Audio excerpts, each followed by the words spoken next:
शाम का समय था। ऑफिस से घर आने के बाद पिता फिर से ऑफिस की फाइल में उलझा हुआ था।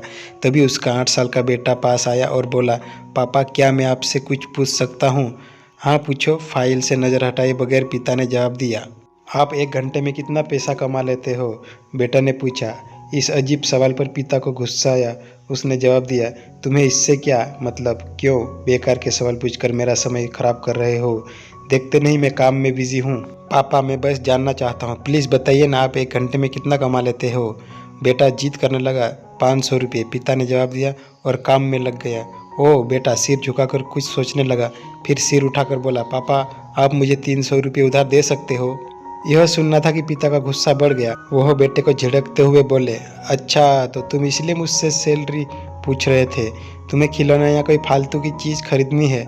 अब एक शब्द कहे बगैर सीधे अपने कमरे में जाओ और सो जाओ। मैं इतनी मेहनत से पैसे इसलिए नहीं कमाता कि तुम्हारी हर फालतू मांग पूरी कर सकूं। बेटे का चेहरा उतर गया। भारी कदम से वह वहां से चला गया। पिता कुछ देर तक तो बेटे की बात पर नाराज रहा, फिर काम में लग गए। काम खत्म होने तक उसकी नाराजगी भी खत्म हो चुकी। अब उसे बेटे के प्रति अपने खुद के व्यवहार पर दुख होने लगा। वह सोचने लगा कि हो सकता है बेटे को सच में किसी जरूरी चीज़ के लिए 300 रुपये की ज़रूरत हो। वह वैसे भी हर समय पैसे नहीं मांगता। वह बेटे के कमरे में गया, देखा बेटा बिस्तर पर लेटा हुआ था। उसने पूछा, सो गए क्या? बेटा तुरंत उठकर बैठ गया और बोला, नहीं पापा मैं जगा हुआ हूँ।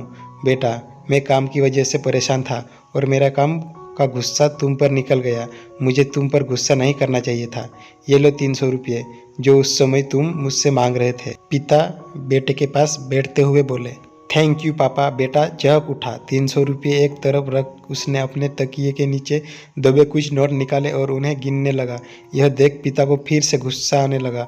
वह गुस्से में बोले, जब तुम्हारे पास पहले से ही पैसे थे तो तुम और पैसे क्यों मांग रहे थे?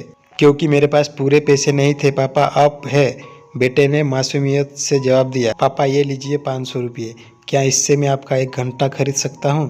प्लीज़ कल आप घर जल्दी आ जाना, मैं आपके साथ डिनर करना चाहता हूँ। बेटे की बात सुनकर पिता अवाक रह गया। सीख, हम पैसे कमाने की जद्दोजहद में इतने ज़्यादा व्यस्त हो जाते हैं कि हमारा परिवार पीछे छूट Thank जाता you है। guys हमारे for पास watching अपने this परिवार और video. प्रियजनों के साथ Recently बिताने के we are लिए समय ही hitting नहीं होता है। 1000 समय धीरे subscribers. धीरे हमारे हाथों Thank से you a फिसलता चला lot जा रहा guys है for your और love बीतता and समय कभी support. वापस नहीं आएगा। ऑफिस से हमारा रिप्लेसमेंट बड़ी ही आसानी से ढूंढ लिया जाएगा, लेकिन परिवार का कोई रिप्लेसमेंट नहीं है। अपने परिवार को महत्व दे।